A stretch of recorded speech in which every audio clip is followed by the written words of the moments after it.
ہم نے تو فیضآباد کے اندر بھی دیکھا جب پانی تک بند کر دیے گئے, کنٹینر لگا کر نہ کوئی آ سکتا تھا نہ کوئی جا سکتا تھا, وہاں پر بھی 57 قسم کی نعمتیں وہاں پر دیوانے کھا رہے تھے.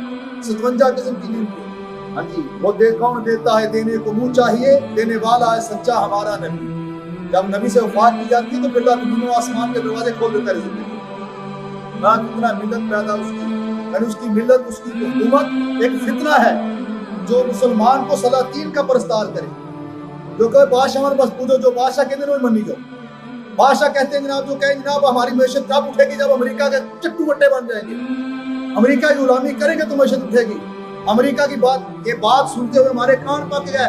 نواز شریف اپنی کابینہ کو کہتا تھا اگر ہم نے 295 سی کو قانون کو بدل دیا تو ہم پر ڈالروں کی بارش ہو جائے گی, ہم ڈالروں کی بارش ہم پر ہو جائے گی.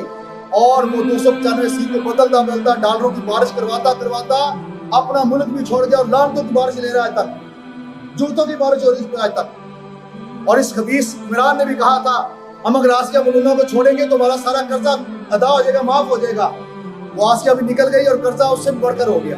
اور آج یہ لنڈے کے انگریز بھی کہہ رہے ہیں کہ ہمیں جناب بس اب $3,000 مل گیا ہے, 3,000 ارب, اب ہماری معیشت بچ جائے گی, اب ہمارا ملک اپنے پیروں پہ کھڑا ہو جائے گا, اب ہم ڈیفالٹ نہیں ہوں گے.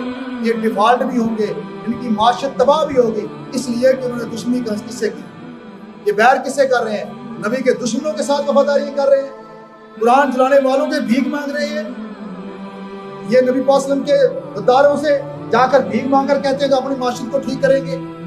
تھوکتے نہیں تختے سکندری پیا کا جن کا بستر لگا اور تیری کریں. ہمیں کیا لگے اس بھیک سے, ہم تو اپنے نبی کے در کے ملتے ہیں, ادھر دامن کیوں نہیں پھیلاتے؟ لیکن انہیں توفیق ہی نہیں ہوگی, کیونکہ اس قدر یہ گر چکی ہیں کہ انہیں اب توفیق ہی نہیں ہوگی کہ وہ اس در پر جا سکیں.